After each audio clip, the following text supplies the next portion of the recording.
Magandang araw po sa inyong lahat, mga mahal kong kamundo. Sana po ay nananatili kayong nasa mabuting kalagayan. Mga mahal kong kamundo, pakinggan po natin ngayon ang pagpapatuloy ng ating kwentong ating pinamagatang, si Lolo Jose, ang pantog na magtatari. Ipinasundo ni Caricto si Lolo Jose sa kanyang mga tauhan sa pangunguna ng kanyang kanang kamay na si Arturo. Ganap ng mga 8:30 ng umaga ng mga pagkakataong yon, at si Lolo ay abalang nagagamas ng mga damo sa likurang bahagi ng kanilang bahay dahil sa meron siyang mga tanim doong iba't ibang mga gulay. At doon siya naratnan ng 3 mga rebelde. Sa kabila ng edad ni Lolo Jose na 70 ay matalas pa rin ang kanyang pandinig at pandama sa paligid. Dahil kahit siya'y nakatalikod sa kanilang pintuang bakod, ay ramdam niya ang 3 mga bisitang rebelde. Pansamantala niyang inihinto ang kanyang ginagawang panggagamas ng mga damo. Tumayo siya at naglakad patungo sa 3 at kanya itong pinagbuksan ng kanilang pintuang bakod at inayang pumasok sa loob ng kanilang tahanan. Tatang Jose, kagaya ng naunay, nakipagkita kami sa iyo dahil sa utos sa amin ni Caricto. Maganda ka na ng iyong sarili at mga dadalhin kagamitan para sa pagkakarga ng tari. Dahil ngayon mismo ay kinakailangan mong sumama sa amin. Dahil ngayon na ang nakatakdang araw ng pagkikita ni Caricto at Apolonio upang ipangga ang aming panabong sa kanilang panabong. Ang dagdag pang sabi ng tauhang si Arturo kay Lolo Jose. Sige, pumapayag na ako sa inyo o sa gustong mangyari ng inyong pinuno. Matapos makapagpaalam ni Lolo Jose kay Lola at maihanda ang kanyang lahat ng kanyang mga dadalhin, ay sumunod kagad kina Arturo si Lolo Jose. Dala ni Lolo ang kanyang lalagayan ng mga tari at ang kanyang birtud ng ulat. Wala pang kalahating oras ang nakakalipas nang nilisan nila Lolo ang kanilang bahay, ay siya namang pagdating ng 3 sinaitay Virgilio o ng 3 magkakapatid. Hinanap kaagad nila si Lolo Jose kay Lola at do'y sinabi ni Lola sa kanilang sinundo si Lolo Jose ng mga tauhang rebelde ni Caricto. At katulad ni Lola, labis rin ang pag-aalala nila itay kay Lolo Jose. Binalak na sana nila itong sundan sa bundok sa pagbabakas sakaling maaabutan pa nila ang mga ito sa daan. Subalit sinabi ni itay sa kanyang 2 mga kapatid, ang mga katagang, "Huwag na mga utol, at baka hindi rin pumayag si itay sa ating binabalak. Pabayaan na lang natin siya at magtiwala na lang tayo at umasang sana'y walang masamang mangyari kay itay." At ang mga sinabi yun ni itay ay pinakinggan ng kanyang 2 mga kapatid. Samantalang sa daan sa bundok, habang tahimik na sumusunod sa mga rebelde si Lolo Jose, ay pasimple niyang pinipigtas ang dulo ng dahong ulat at inilalagay niya ang mga ito sa loob ng kanyang lalagayan ng mga tari. Ang kanyang mga taring alagang-alaga sa baid o hasa at linis hanggang sa sila'y makarating sa kuta ng mga rebelde. At katulad ng naunang makarating doon si Lolo Jose, ay masyadong namangha at nagtataka ang 3 mga rebelde kay Lolo dahil ni hindi man lang hinihingal at pinagpapawisan si Lolo Jose. At iyon ay napansin rin ng pinunong si Caricto. At nang nasa kanyang harapan na nga si Lolo Jose, ay doy, "Maganda ka na ng iyong sarili, Tatang Jose. Dahil ngayon mismo ay lalakad tayo patungong kabilang bundok, patungong kuta ng grupong rebeldeng kagaya naming pinamumunuan ni Apolonio. Ang sabungerong rebeldeng may alagang dalusaping panabong. Pero bago tayo maglakbay patungo roon, ay kailangan muna nating kumain ng marami, Tatang. Saluhan mo kaming kumain, Tatang." Ang sabi ni Caricto kay Lolo Jose. At nagpahanda kaagad ito ng mga pagkain sa mahabang mesa, mga lutong kanin at mga karneng nanggaling sa karne ng mga hayop sa gubat.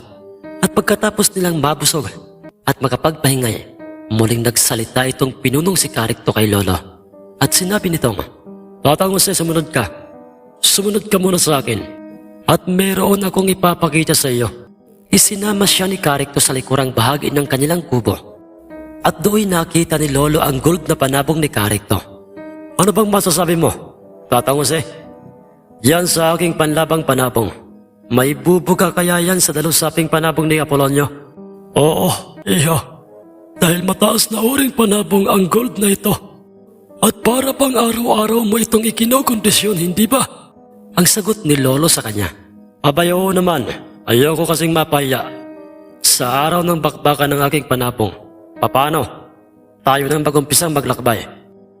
Maraming mga tauhan si Karikto. Ngunit mayroon siyang mga tauhang ipinaiwan sa kanilang kuta upang sila ang magbabantay doon. Malayo-layo ang kanilang nilakbay at maraming sapa silang tinawiran. Merong pantay palusong at paahon na daan at marami sa mga rebelde ang makikita ng pinagpapawisan na at hinihingal. Kabilang na nga doon ay ang pinunong si Karikto. Karikto, kita nyo na po, si Tatang Jose. Di ba hindi siya hinihingal? Hindi pinagpapawisan. Kakaiba siya. Samantalang tayo, heto, mahaba na ang ating mga dila sa sobrang pagod. Ang tanong at sabi ni Arturo sa kanilang pinunong rebelde. Sumagot naman ito sa kanya at sinabing, Oo, Arturo, napansin ko yon. Kanina pa. At malakas talaga ang kutob kung meron siyang kabal sa kanyang katawan. At kung ano man yon, ay kinakailangang mapa sa atin yon. Sa anumang paraan. Sa ayaw man niya o gusto. At pagkalagpas nila sa isang malaking puno'y bumungad na kagad sa kanilang paningin ang mga kubo-kubo, ang kuta ng mga rebelde na pinamumunuan ni Apolonio. At katulad ng mga tauhan ni Karikto, armado ng mga mahahabang armas ang mga ito. Naririto na tayo. Magsipaganda kayo. Sumagot ng pagsang-ayon kay Karikto ang kanyang mga armado ring mga tauhan. At do'y nagkaroon na ng pagdududa si Lolo Jose. Pumasok agad sa isip niya, hindi lamang sabong ang pakay ng mga ito, kundi meron pang iba.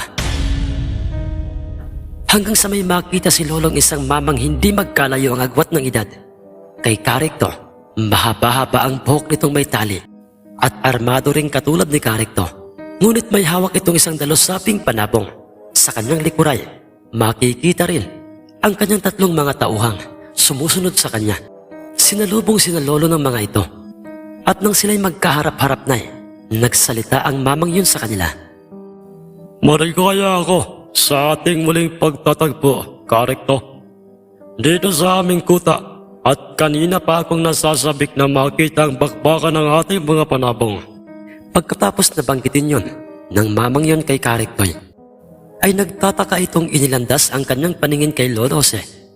Oo, Apolonio. Kagaya ng ating napag-usapan, dadayo kami rito ng sabong upang muling makaharap ka't maibangga ko ang aking panabong na isang gold dyan sa iyong dalusapi. Ganoon ba, Karikto? At nagsama ka pa talaga ng isang, sa tingin ko isang matandang magtatari. Nakakatawa ka naman, Recto. Oo, Apolonio, isa nga siyang magtatari. At huwag na huwag mo siyang mamalitin dahil ang matandang magtataring ito ay si Lolo Jose, ang pantog na magtatari. Halatang nagulat si Apolonio, maging ang kanyang mga tauhang nasa kanyang likuran nang marinig nila ang sinabi ni Karikto, lalo na ang mga katagang si Lolo Jose, ang pantog na magtatari, dahil hindi lingid sa kanilang kaalaman ang pagiging tanyag ni Lolo. Ganoon ba, Recto? Pues, masyado mo akong pinabilib dahil ang totoo noon ko pa gustong makainkwentro sa larangan ng pagkakarga ng tari ang bantog na magtataring yan. Tingnan natin kung may magagawa ang kanyang pagiging tanyag na isang magtatari sa panabong kong ito. Tama na ang kwentuhan, Apolonio. Kargahan mo na ng tari ang iyong dalusapi at iyon din ang aking ipagagawa sa aking gold. Pagkakargahan ko na ito ng tari sa matandang ito. Nang mismong mga oras na yon, ay inilabas na nga ni Lolo Jose ang kanyang dalang mga tari. Pumili siya ng isa sa mga tari na kanyang ikakarga sa gold ni Karikto. At pasimple niyang idinampi ang talim noon sa dahon ng ulat. Umusal siya ng mga orasyones sa pamamagitan lamang ng kanyang isip. Mga orasyong magbibigay ng bisa sa kanyang kargadang mutya. At kasunod noy, Ikinarga na nga niya ang taring iyon sa kaliwang paanan ng gold na panabong. At yun din ang ginawa ni Apolonio. Mariin itong sinisipat kung tama na ba o pantay na ang pagkakakabit niya ng tari sa paanan ng kanyang mismong dalusaping panabong. Wala namang kakaibang presensya o aurang nararamdaman si Lolo ng mga pagkakataong yun. Isa lamang ang ibig sabihin noon, walang ni isa man sa tigmagkabilang panig ng mga rebelde ang may tulad niyang kargadong mutya. Ngunit pilit na nagsusumiksik sa isip ni Lolong, meron talagang hindi magandang mangyayari. Pagkatapos ng pakbakan ng dalawang mga panabong, hanggang sa pareho nang makikitang may kargada ng tari ang dalawang mga panabong, wala ring pustahang naganap. Basta't ang pakbakan lang ng dalawang mga panabong ang gustong-gustong masaksihan ng mga rebelde. Kasalukuyan ang hawak ng dalawang mga pinunong rebelde ang kani-kanyang mga panabong. Kinareho nila ang mga ito o pinagharap at naging kapansin-pansin kaagad ang pagiging agresibo o pagiging wild ng dalusaping panabong. Walang palya nitong tinuka-tuka ang ulo ng gold, samantalang ang gold ni Karikto'y nananatiling kalmado lamang. Alam kong mataas na uring panabong rin ang dalusaping yan kung ikukumpara sa gold ni Karikto. Pero ewan ko lang kung may magagawa yan sa talim ng aking pag-aaring tari. Dahil sa oras na tamaan siya ng taring nakakarga sa gold, ay paniguradong maglalabas ang lahat ng kanyang mga bituka. Ang nooy sambit ni Lolo Jose sa kanyang sarili. Ano pang ating inihintay, Karikto? Bitawan na natin ang ating mga panabong. Oo, Apolonio. Kanina pa akong nakahanda. Pareho nilang magkasabay na binitawan ang dalawang mga panabong. Hindi pa man nakakalapat sa lupa ang mga paa ng gold na panabong, ay sunod-sunod na itong pinalo ng dalusaping panabong. Sa lakas ng kanyang mga pagpalong yun ay tumilapon palayo sa dalusapi ang gold na panabong. Sinundan kaagad yun ng dalusaping panabong. Lumipad ito, papalapit sa nooy kumukulupog ng nasa lupang gold ni Karikto. Pagpihit ng gold sa nooy nasa ering dalusapi, ay tumalon kaagad itong parang hindi tinamaan ng kargadang tari. Galing sa kanyang katunggaling dalusaping panabong, nagpalitan kaagad sila ng mga pagpalaos sa ere at parehong naglaglagan sa lupa at nangalat ang kanilang mga balahibo. Naunang bumagsak sa lupa ang dalusapi. Lumublob kaagad ito doon at nagpilit na tumayo. At do'y kapansin-pansin na sa kanyang parang meron na itong tinamong pinsala sa kanyang katawan dahil hinihingal na ito't nakalaylay na ang kanyang kaliwang pakpak. Duguan na rin ito. Samantalang nang bumagsak sa lupa ang gold ni Karikto'y nananatili itong kalmado. Dahilan upang maging larawan na ng tagumpay ang itsura ni Karikto at ng kanyang mga tauhan. Taliwas naman yun sa mga itsura nila Apolonio. Kung titingnan ang mga ito'y para pang nadudumi o natatai ang mga ito. Marahang naglalakad papaikot sa nooy naghihinang nakapusturang dalusapi ang gold ni Karikto at hindi nito inaalis ang kanyang paningin at pandama sa katunggaling panabong. Umarangkadang bigla papalapit sa gold ang dalusapi. Ngunit sunod-sunod na siyang pinupog ng pagpalo ng gold na panabong. Maya't maya na ang talon at saksak ng tari ng gold sa alinmang parte ng katawan ng dalusaping panabong. Huminto lamang ito nang hindi na gumagalaw pa ang dalusaping panabong. Sinuri kaagad ito ng isa sa mga tauhan ni Apolonio at do'y, "Pinunong Apolonio, patay na ito!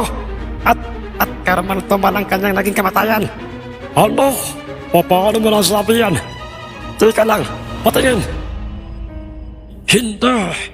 Naglabasa na ang mga bituka ng aking panabong at nawala na rin sa tamang posisyon o pagkakaalain ang kanyang tari. Imposible ito. Paano nangyari ito? Paano nagkaroon ng ganoong kalakas na panabong si Recto?" "Oh, Paano ba yan, Apolonio? Natalo ang inyong panabong. At hindi lamang ang inyong panabong ang mamamatay kundi kayong lahat. Ang magkahulugang wika ni Karikto habang himas-himas nito ang nooy wala ng kargadang taring gold na panabong. Itinutok kaagad ng mga tauhan ni Karikto ang kanilang mga armas sa grupo ng mga rebeldeng pinamumunuan ni Apolonio. Animal ka! Traitor ka! Recto! At inunahan nila ang mga ito dahil sa yun talaga ang nasa plano at dahil sa hindi yun inaasahan ng kabilang grupo ng mga rebelde, kung kaya't isa-isang bumagsak sa lupa ang mga wala ng buhay na mga tauhan ni Apolonio. Ang iba'y nagtangka pa sanang lumayo, ngunit binanatan sila ng iba pang mga rebeldeng tauhan ni Carictong nakapaikot sa lugar na yon. Traitor ka, Recto! Hindi ko inaasahang gagawin mo ito sa amin, ahas katuso ka! Ang sabi ng nooy nag-aagaw buhay na't dugoang si Apolonio, habang hawak nito ng mahigpit ang katulad niyang talunang panapong. Oo, Apolonio, ahas na kong ahas. Pero hindi pwedeng manatili pa ang inyong grupo o magtagal pa sa mundong ito dahil kayo ang nagiging karibal namin sa mga pagnanakaw sa lahat ng mga residente saan mang baryo ng propinsyang ito. Kayo ang totoong mga traidor, pero mas matalino akong pinuno kaysa sayo. Utak lang ang kailangan, Apolonio. Ha ha ha ha. At ito ang bagay sayo. Tinadtad ng bala ng baril ni Caricto ang katawan ni Apolonio. Kasunod noy, ipinag-utos nito sa kanyang mga tauhang. Ano pang hinihintay niyo mga bata? Arturo, bilang katiwala ko at kanang kamay, inuutusan kitang pangunahan mong kuning lahat ang mga pira't kung ano-ano pang mga maaari nating mapakinabangan sa mga bubong yan, lalo na ang kanilang mga balat mga armas. Sinunod yon ng mga tauhan ni Caricto. Samantalang ang iba pa niyang mga tauhan ay makikita namang paisa-isa nang nagsisipagsulputan. Sila ang mga rebeldeng dumispatsa sa mga tauhan ni Apolonyong nagtatangkang tumakas. At pagkatapos noon, bumalik na sila sa kanilang kuta. Matapos nilang sunugin ang mga bangkay ng mga rebeldeng pinaslang nila at ang mga kubo-kubo ng mga ito. Sinasabi ko na nga bang yun ang mangyayari? Totoo ngang tuso at traidor itong si Caricto. Pero huwag lang siyang magkakamaling gawan ako ng masama dahil mauuna silang ililibing ng buhay. Ang sabi ni Lolo Jose sa kanyang sarili.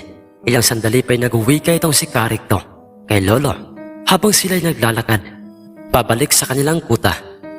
Tandang Jose, masyado mo akong pinahanga sa kung papaano mo o kung papaano ka magkarga ng tare. Huwag kang mag-alala. Mamaya pagkarating natin sa aming kuta, ay may pabuya akong ibibigay sa iyo. Hindi sumagot sa kanya si Lolo. Nagpatuloy lamang ito sa kanyang ginagawang paglalakad. At nang sila'y makarating na nga sa kanilang kuta, ay doon. Batang Jose, marunong akong tumanaw ng malaking utang na loob. Ito ang pera. Tanggapin mo ito. Hindi naman ito kalakihan pero mas mainam na ito kaysa sa wala, hindi ba? Pasensya ka na, Caricto, pero hindi ko yan matatanggap. Sapat na sa aking pinagbigyan kita sa iyong kahilingan. Ngayon, maaari na ba akong makabalik sa amin?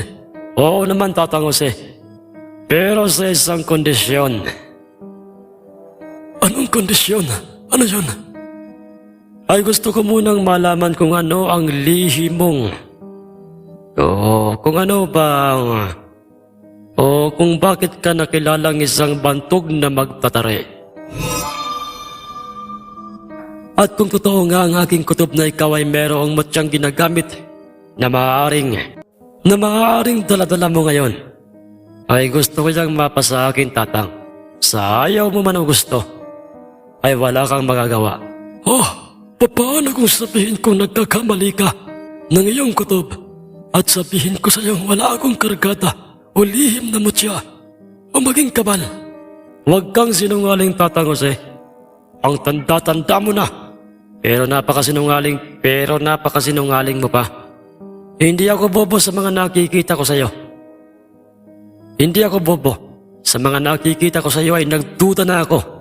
Hindi ka nakakaramdam ng pagod na kahit pa'y napakalayo ng ating nilakbay. Kaya naman ay umamin ka na, Tatang. Kung ayaw mong kunin ko yan sa iyo ng sapilitan, alalahanin mo, nasa aking teritoryo ka. At bukod pa roon, ay nag-iisa ka lang. Pero ayoko nang humantong pa doon ang lahat. Gusto kong maging maayos ang pamamaraan ng pagkuha ko sa iyo ng mutyang yan. Pagkailang beses pang tumanggi si Lolo sa kanya na siya'y merong ang kargadang mutya, pero hindi pa rin naniniwala doon si Caricto. Napakasama mo, Karikto. Hindi ka marunong tumupad sa ating usapan. Ganoon ba, Tatang? Mas lalo ka pang sigurong madidismaya at mapipilitang ibigay sa akin ang iyong bertod. Sa oras na makita mo kung ano ang gagawin kong kapalit sa mutyang nasa sayo. Anong ibig mong sabihin? Ang nagtatakang tanong ni Lolo sa kanya. Arturo, dalhin niyo rito ang ating bihaga. Sige po, Karikto. Isang matandang lalaking kaidara ni Lolo Jose ang pumapalag-palag pa at may tali ang kanyang dalawang magkadikit na mga kamay. Sa kanyang parting likuran, mayroong busal ang kanyang bibig at may piring ang kanyang mga mata. Mamili ka, Tatang Jose, ang birtud mo o ang kaligtasan o buhay ng iyong dating matalik na kaibigan o kababatang si Pablito.